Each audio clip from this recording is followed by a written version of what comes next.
What's up, everyone? Here it is, my UFC 129 predictions.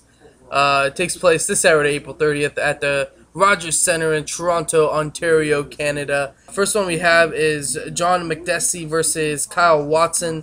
We know Watson from The Ultimate Fighter. Pretty good jiu-jitsu skills. Okay wrestling, somewhat standing, but he's known for his jiu-jitsu. McDessie's more known for his stand-up, has power in those hands. So I think Watson, he's going to want to take this fight to the ground. McDessie obviously wants to keep it standing. Watson might get him down in the first round a few times. Watson might win the first round. But I think sooner or later, McDessie's going to, start timing Watson coming in. He's going to sprawl more. If Watson comes in, McDessie's going to use the double underhooks, kind of shove him off and try to keep the fight standing. And as soon as the fight stands up, it's all McDessie. I think he just keeps pinpointing his punches, and he's going to catch Watson pretty cleanly. I'm going to say early third round, and then as soon as he catches him cleanly, Watson's going to be hurt. McDessie's going to jump all over him. Fight's over. Referee stoppage. So I won't be surprised if it goes to a decision. So third round TKO or decision. I'm still going to go with McDessie. So John McDessie, third round TKO over Kyle Watson. Next one, Yves Jabouin versus Pablo Garza. This is kind of a styles clash. It depends on which Garza we're going to see. Are we going to see the Garza that, knocked out his opponent in his last fight, or are we going to see the one who wants to take it to the ground and submit Yves Jabouin? I'm probably going to see the Garza that wants to probably take Jabouin down and try to submit him. Yves Jabouin is he's unorthodox striker. He kind of throws strikes from anywhere. Not only punches, but leg kicks, spinning back fists, spinning back kicks, anything he can throw, he'll throw. But sometimes when you do that, you may open up for mistakes, and I think Garza's going to tam it, and he's going to get Jabouin down to the ground pretty quickly, I think, in the second round. Once he gets it there, I think Jabouin's probably going to try to get up, and I think Garza's going to snap on a guillotine and submit Yves Jabouin. I'm going to say late second round. So Pablo Garza, late round, second round submission over Yves Jabouin. Next fight we have is two clash of veterans in the UFC. Jason McDonald versus Ryan Jensen. Good fight. I like this. It's a good fight with two good grapplers. I think McDonald's probably a little bit better on the feet than Jensen, but I still think we're going to see more of a grappling fight in this one. Jensen, he looked good in his last fight in the first two rounds until he gassed out against Court McGee, and then Court McGee took advantage of that. McDonald, he's coming off a big layoff due to his injury at UFC 113, which is May of last year. So pretty close to like 11 months. This usually would spell disaster for McDonald. Having a big layoff. Jensen looked kind of good in his last fight, but I'm gonna give this fight to McDonald. I think there's still the gassing. We've seen that before in Jensen. It seems like he just can't get his cardio down, and I think McDonald's gonna push the pace against Jensen, and he's gonna gas Jensen out. And I see McDonald getting a second round submission. I think the first round might go to Jensen. But he's still going to be gassed out. You're going to see at the end of the first round that he's just like hands on his hips. He's like breathing heavy. And then at the beginning of the second round, we'll see, Jensen breathing out of his mouth more. He'll start to slow down, kind of like he did against Court McGee. And as soon as McDonald sees that, you just don't do that with McDonald. He's a veteran. He knows how to capitalize on people's mistakes. I see him doing that. I'm going to say mid to second round, he'll get a submission and submit Ryan Jensen. So Jason McDonald, second round submission over Ryan Jensen. Next one, I'm excited for this fight. Ivan Menjivar versus Charlie Valencia. Another good fight here. Menjivar is a good fighter if you haven't seen him before. He's kind of short, stocky, and he's really good on the ground. He was actually in the UFC before this one, and he was at UFC 48, took on Matt Serra. I know he lost by unanimous decision, but he did pretty good in that fight in my eyes. Charlie Valencia, he's kind of a smaller type fighter. I think he's a true 125-pound fighter. He was 145, and he went to 135 where he's at now, and then now I think 125 is where, I think, he can actually be really talented. And if the UFC ever jumps onto that bandwagon to bring that weight class on, I see Charlie Valencia being really good at that weight class. But we're at 135, and he's taking on the bigger, I think more skillful ground guy, or skillful grappler in Menjivar, and I see him winning this fight. It's kind of tough. I've been kind of waving back and forth. Is Ivan going to submit Valencia, or is he going to go to a decision? I can see it going either way. But I'm still going to go with Menjivar. I'm going to go by decision, but I won't be shocked if he does submit Valencia. But Charlie's pretty tough. So Ivan, he controls him on the ground all 3 rounds, gets a unanimous decision. So Ivan Menjivar unanimous decision over Charlie Valencia. Okay, now the last bout of the Facebook bouts, I should say. Claude Patrick taking on Daniel Roberts, and I'm really excited about this fight. As soon as this was matched and announced, I didn't know who to pick. I think they're both talented grapplers with both okay. I think okay stand up. We're gonna see a grappling fight in this one, and whoever picks this fight, as you guys are making your predictions, whoever you think is the better grappler, that's who you think is gonna win. It sounds like duh, but at the same time, some people kind of be like, oh, they're two good grapplers, they're gonna cancel out, and then we're gonna see a stand-up fight. This one, I don't think it's gonna be that way. I think it's who's ever the better grappler is gonna get the fight to the ground and either gonna win a submission game or he's gonna get the decision, whoever that person is. And in my eyes, I think Claude Patrick is the better grappler. Daniel Roberts probably has the better pedigree, probably has the more credentials, the decorations.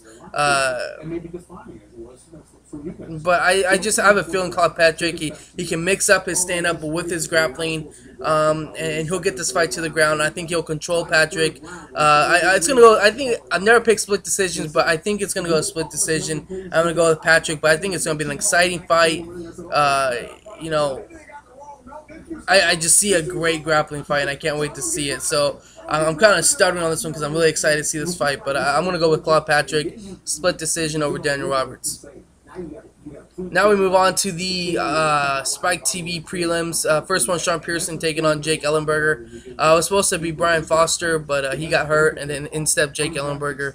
And I think that's even a bigger hill to climb for Sean Pearson. I think Ellenberger already had Foster beating Pearson, and now that Ellenberger stepped in, I think it's even going to be an even bigger hill. I have Ellenberger beating Pearson. He's a better stand-up fighter. I think he's a better ground fighter. I think he has better cardio. I just think he's just a pure better fighter. I think Pearson's going to want to try to take this to the ground, which is he has the best chance to win this fight if it's on the ground. But I think Jake Ellenberger's stand-up is just going to be too much. His wrestling's going to be able to keep this fight to the ground. He'll have his abilities to take this fight to the ground, maybe at the end of the rounds, kind of steal a round. But I think his stand-up is going to be enough to win this fight. Sean Pearson's tough. He has good heart, good chin. I don't see a stoppage here, but I won't be shocked if there is. But due to Jake Ellenberger's late notice in getting this fight, he was ready to fight, but he didn't have much time to study on Sean Pearson. So I'm gonna go to a decision here, maybe fight of the night, but Jake Ellenberger unanimous decision over Sean Pearson.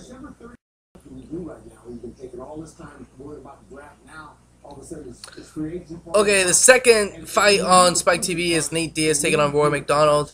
This is a good fight, good welterweight fight here. Just depends on who you like. Nate Diaz, he's like his brother Nick, but at the same time he's a little mediocre from Nick. They have the same styles, but Nick is tremendously better than Nate. And in this fight, I just have a feeling that Roy McDonald, even though he had a little gas issue, cardio issue, I guess you'd say, in his last fight against Carlos Condit, he was still beating Carlos until the third round. And I see him doing that again with Nate Diaz, and I don't see him gassing out this time. I see him taking Nate Diaz down and just controlling him, posturing up. He's a big welterweight, and I just see Nate just having a lot of trouble with that size. But I'm not giving any discredit to Nate Diaz. He could very well submit Roy McDonald, but I just see him as soon as Nate, he starts, stand up wise. Roy kind of gets punched in the face a few times. He's gonna take Nate down, and Nate doesn't have the greatest takedown defense. He kind of uses his jiu-jitsu as his defense, and I don't see that working too well in this fight. But I could be wrong, but I'm going to go with McDonald in this fight. Unanimous decision over Nate Diaz. On to the next fight is the pay-per-view. First fight I have is Ben Henderson taking on Mark Bocek. And this is a good fight, a good test for Henderson to step into the UFC for his first time. And this is a good step for Mark Bocek to trying to get into the upper tier. A lot of people were just picking Henderson, just saying, oh, this is a good test for him, and not really giving a shot to Mark Bocek. But in Mark Bocek's last 5 fights, he's only lost once to Jim Miller, and the other 4 bouts he won by submission. That's pretty talented in my eyes. He is a scary opponent for Ben Henderson. He can submit Ben Henderson. Sometimes Ben leaves his neck out there, or sometimes he leaves his arm out there. If he does that against Mark Bocek will submit him. But Ben Henderson, he's a well-rounded fighter. I think he's the better striker of the two, and also he's a really good wrestler. I think he's a mix in his striking with his wrestling, kind of confused Mark Bocek. I don't see him stopping Bocek, but at the same time, I don't see a clear-cut victory. I think it's going to be kind of close in the third round. You could go either first and second round. You could go either way, but I think Henderson kind of pulls it out at the end and wins a unanimous decision. So Ben Henderson, unanimous decision over Mark Bocek. Next fight, it's the legend Randy the Natural Couture, possibly his last MMA fight against Lyoto Machida. A lot of people, I might say I'm one of them, is not giving really Randy a shot here, but you really can't count out Randy Couture. Every time he gets counted out, he comes in and he beats his opponent. But he's facing Lyoto Machida, who is still one of the most elusive fighters in the UFC, not only UFC, but in the entire MMA. He's coming off a questionable loss against Rampage. I'm a big Rampage fan, but I even gave Machida that fight. So he's motivated. He wants to get back on the winning track. He doesn't want 3 losses in a row. And he's taking on the legend Randy. Now he's the legend, but at the same time his age is kind of catching up to him. He's not the fast Randy Couture who can immediately take him down, take down his opponent and control him on the ground. Now if Randy gets Lyoto to the ground, then yeah, that's a whole totally different story. But from the actual point of them starting on the feet and Randy getting to Lyoto and getting Lyoto to the ground, I see that's where the problem. I see Lyoto Machida being the old Lyoto before he fought Shogun, being more elusive. He's gonna move in and out, left to right. He's gonna use kicks. He's gonna use his punches, combinations, not long combinations like when you throw a left right leg kick. I think it's more gonna be like a right. He's gonna move out, come back in, throw a left, come back out. He's just gonna confuse Randy, and it's hard to do that against Randy because Randy is a legend. But at the same time, I just think Lyoto is just too fast, too elusive for Randy. I don't want to see Randy get knocked out in his last bout, but I do see that coming. And I'm gonna go with Machida. Third round TKO over Randy Couture. So I'm hoping Randy wins. He goes out, with the blaze of glory, defeats Lyoto Machida, and then is he coming back for real? Is he gonna come back? That'd be a big victory for Randy if he does beat Lyoto Machida. But I just don't see that happening. I see Lyoto Machida third round TKO over Randy Couture. Next bout we have is Jason Brills taking on Vladimir Matyushenko. Vladdy, he's the more experienced fighter in my eyes, and he's the most experienced fighter Brills has taken on with the wrestling background like himself. Now Brills took on Little Nog. I think it was this his last fight? I think it was the fight before his last. But anyways, Vladimir has a wrestling background like Brills does. So Brills hasn't taken on someone like Vladimir Matyushenko, who can stop his takedowns. But at the same time, Brills, he's the younger of the two. I think maybe the first round's a little close, but the second and third round, Brills starts to take Vladimir down and start to control the fight, and that's where he wins it. So I'm going to go with Brills, unanimous decision over Vladimir Matyushenko. I think the first round will be close, like I said, but second, third round, that's where we'll see Brills control Vladdy more, and then we'll see a clear-cut victory there. Next one, Jose Aldo taking on Mark Hominick for the UFC featherweight title. I'm excited for this fight. I want to see Jose Aldo. Mark Hominick is a great test for Jose Aldo. A lot of people are like, this really isn't a good fight for Jose Aldo. Mark Hominick's just going to get dominated. But I don't see that. This is probably the most technical striker Jose Aldo has faced to date. Mark Hominick is very technical. But at the same time, I think Aldo is faster, and on the ground, he could take this fight to the ground. Even though Mark Hominick is dangerous off his back, I think Jose, with his jiu-jitsu, he's okay there. So we might actually see Jose Aldo for the first time take an opponent down. I doubt it, but we could see it. But even if it does stay standing up, I see Jose Aldo start off slow, trying to test the waters, But starting probably the end of the first, beginning of the second round, we'll see Jose Aldo start connecting more, and then as soon as he starts connecting more, he'll feel his range in, and that's when he'll start to throw more punches. He'll land one, he'll drop Hominick, and then we'll see a finish. So Jose Aldo, second round TKO over Mark Hominick. Now on to the main event. George St. Pierre taking on Jake Shields. The biggest test, I think, in GSP's career to date. Jake Shields is no joke. GSP is still, I think, the #1 welterweight. And I still think he is the better of the two, well-rounded wise. I think GSP is a better striker, and I think his wrestling is better than Jake Shields. So at the same time, once you take Jake Shields down, he is a wizard, and he'll sweep you, he'll reverse you, he'll submit you. Right when you think you're safe, Jake Shields will submit you. So George St. Pierre, I think, will want to deter from what he usually does, and that's take people down and control them. I think he's going to stand up with Jake Shields more. He's going to use his wrestling to keep this fight on the ground, on the feet. And keep this fight away from the ground.